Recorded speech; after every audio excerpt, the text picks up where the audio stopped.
If you are able to produce nemesis level results, nemesis quality results with your carelessness, you are not welcome in my life. This is a rule that I have. Like, if you are able to put me in circumstances or have me experience things that my enemies would rejoice in simply by the nature of how careless you are, our relationship is over. And here's why. There's a fundamental difference between not intending to hurt someone and intending not to hurt someone. One of my favorite expressions of all time is that you don't get to ask about my well-being unless you have invested in me being well. And investing in the well-being of others is not a passive act. So when people end up in situations in my life where I'm experiencing nemesis level outcomes and their chronic response to that pain, discomfort, and suffering they're causing me is, I didn't mean to, I'm confused, because at least an enemy would be focused enough on me and understand me well enough to mean me the harm that I'm experiencing. But if you find yourself chronically hurt by or hurting someone and your response is, well, I didn't mean to, well, how do you start meaning to protect them from that harm? The reality is, in a relationship, there's really a top 3 in terms of threats to the relationship. And it's fairly obvious. It's you, it's the other person, and it's a third, or how you manage thirds.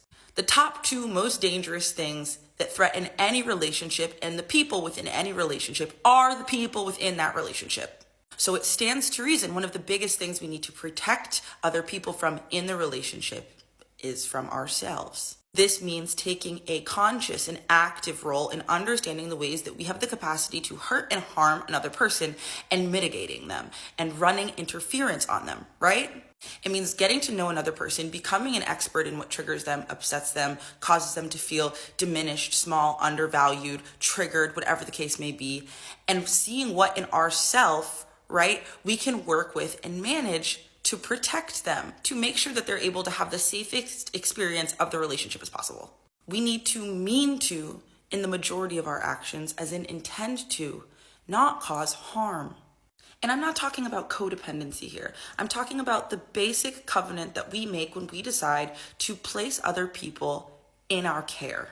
And it's not all about running interference on potential hurt and harm too. The other side of this coin, when we're talking about being invested in someone being well, is learning about them well enough to shower them in love, to know what they like, to provide wonder and pour love and joy into their lives, to learn their favorite songs and their favorite dinners, right? And of course, I want to state very clearly, I'm talking about relationships that are equitable and balanced. I am not, or seek to be equitable and balanced. I am not in any way speaking to abusive, exploitative, or extractive relational dynamics. But the other side of that coin, right, is adding value in the enrichment to another person's life. It's showing up for their events. It's taking an active interest in the things that they care about. It's overall supporting and having a vested interest in their growth and development as a human being. And none of this can function thoughtlessly. All of this requires an enormous amount of intention because we're all different people. How one person understands their fears, traumas, and triggers, how one person experiences their glimmers, their joy, their interests, their hobbies, their goals and aspirations for themselves and for the relationships in their life, that's going to vary person to person.